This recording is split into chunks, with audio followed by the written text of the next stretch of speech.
ধর্ষককে public প্লেসে ছেড়ে দেন, তারপরে দেখেন ধর্ষণের বিচার কিভাবে করতে হয়। যেখানেই ধর্ষক দেখবেন সেখানেই মেরে ফেলবেন। কখন এভাবে রাস্তায় বসে থাকতে দেখেছেন? উচ্চ শাস্তি হয় তাহলেই আসলে এই ধর্ষণটা কমে যাবে। আমাদের চাওয়া একটাই, মানে নিরাপত্তা, আমরা যাতে নিরাপদ থাকতে পারি। এবং ওই যে অনেকে বলে যে আইন নিজের হাতে তুলে নেবেন না, ধর্ষণ যে করেছে তাকে পুলিশে ধরিয়ে দেন, পুলিশে ধরিয়ে দিলে তার হবে না। যেখানেই ধর্ষক দেখবেন সেখানেই মেরে ফেলবেন। না থাকে যে আমি ধর্ষণ করতেছি, আমি 8 বছরের শিশুকে ধর্ষণ করতেছি না 80 বছরের বয়স্ক বৃদ্ধাকে ইয়ে করতেছি, তখন যদি তাদের কোনো আইন না থাকে তাহলে এখন আমরা এইগুলো নিয়ে দাঁড়াইছি। এগুলো কিসের আইনের জন্য দাঁড়াইছি? ধর্ষককে পাবলিক প্লেসে ছেড়ে দেন, তারপরে দেখেন ধর্ষণের বিচার কিভাবে করতে হয়। আপনারা যদি না পারেন তাহলে না, আমাদের কাছে ছেড়ে দিতে হবে। That's it. বিদ্যমান পরিস্থিতিতে আসলে দায়টা কার দেখছেন, কোন ব্যবস্থাপনা দেখছেন? সমস্ত বাংলাদেশের দায়, সমস্ত বাংলাদেশের দায়, আমার দায়, আপনার দায়, সরকারের দায়, সবার দায়, সবার দায়। আপনি কার দায় দিবেন না বলেন? জানি না এটা মপ হোক কি হোক জানি না। আমরা কি দেখেছি? আমরা দেখেছি ছোট ছোট বাচ্চাদেরকে ব্লেড দিয়ে তাদেরকে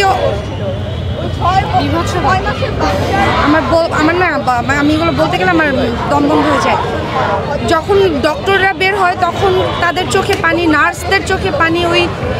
ওই ওটির ওই ভিতরে যারা গেছে তারা প্রত্যেককে যখন বিবরণ দিয়েছে তখন আসলে মব বলে কিছু থাকে না।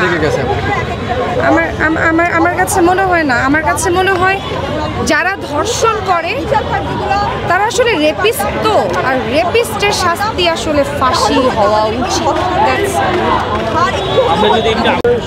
আসলে 2025 সাল এরকম দিন আসলে দেখতে চাইনি, কিন্তু যেহেতু আমি একজন নারী, আমি নির্মাতা সেটা অন্য ব্যাপার, বাট আমি আজকে কিন্তু নারী হিসেবে দাঁড়িয়েছি। কখনো ভাবিনি এরকম করে দাঁড়াবো, কিন্তু যে অবস্থা সেখানে মনে হচ্ছে যে আমি যখন বাসায় ফিরি তখন আমার পরিবার নিরাপদ থাকে না। ওরা চিন্তা করে যে আমি উচ্চ শাস্তি হয় তাহলেই আসলে এই ধর্ষণটা কমে যাবে। আমার এই ছোট বুদ্ধিতে আমার কাছে মনে হয়েছে যে এটাই আসলে হওয়া উচিত।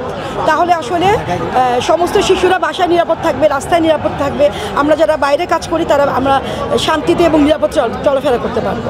দিদি, একদিকে যখন আত্মীয়র জন্য আপনার রাজপথে দাঁড়িয়েছেন, ঠিক অন্যদিকে আবার ময়মনসিংহের 8 বছরের একটা শিশু ধর্ষণ হয়েছে। একদিকে বিচার চাচ্ছেন, এই যে আইনি ইয়েটা লং টাইম বিচার হওয়া, এটা আরও দ্রুত করা যায় কি না আপনাদের মতো? এটা আসলে আমি তো আইনের প্রতি আমরা সবাই সহনশীল এবং আমরা শ্রদ্ধাশীল, সেই জায়গাতে তারা অবশ্যই ভালো বুঝেন। কিন্তু ওই তো একটাই কথা আসলে যারা ধর্ষণ করবে তাদের কুইকলি সর্বোচ্চ শাস্তি, সেটা মৃত্যুদণ্ড। আপনারা কি কখনো দেখেছেন অ্যাডলফ খান সবসময় আপনারা গ্ল্যামার ওয়ার্ল্ডে গ্ল্যামারভাবে নানানভাবে দেখেছেন, কখনো এভাবে রাস্তায় বসে থাকতে দেখেছেন? আজকে আসিয়া আমাদের চোখ খুলে দিয়েছে, আসিয়া আমাদেরকে বুঝিয়ে দিয়েছে কেউ ঘরে থেকো না। আসিয়ার একটা ঘটনা হচ্ছিল বর্তমানের নানান রকম ক্রাইমের একটা আলামত, একটা সিমটম, একটা সিম্বল। এক আসিয়ার সাথে হাজার আসিয়ার মানে সংশ্লিষ্ট এখানে। সুতরাং আমি সকল আসিয়ার হয়ে এই দ্রুত বিচার চাচ্ছি, এর শাস্তি চাচ্ছি, প্রতিবাদ জানাচ্ছি, জনসম্মুখে চোখে মুখে একেবারে ফাঁসি চাচ্ছি এবং প্রত্যেক ধর্ষককে একেবারে মানে চোখের সামনে দেখতে চাচ্ছি যাতে বাকি ধর্ষকরা, বাকি ক্রিমিনালরা ভয় পায়। That's it. আইন শৃঙ্খলার তো এখন একটু কমতি, ঘাটতি, অনেক জায়গায় প্রশাসন নেই।